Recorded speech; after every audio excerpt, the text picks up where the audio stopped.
আসসালামু আলাইকুম দর্শকবৃন্দু, আজকে একটা জরুরি কাজে এক জায়গায় গিয়েছিলাম। তো যাওয়ার পরে দেখলাম লোডার গন গাড়িতে উঠাচ্ছে ছোট্ট ছোট্ট টিনের অনেক কষ্ট হচ্ছে দেখলাম।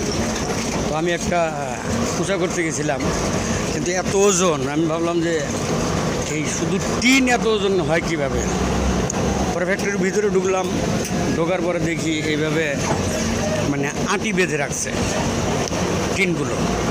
ভাবলাম যে আটি বেঁধে রাখছে, এগুলো কিভাবে কি করে।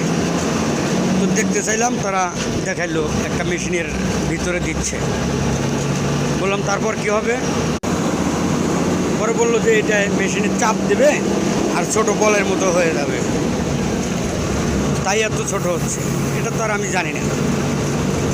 পরে দেখতে চাইলাম, তারা ওই সময় কাঁপছিল না, তারপরেও আমাকে দেখানোর জন্য মেশিনের ভিতরে দিল।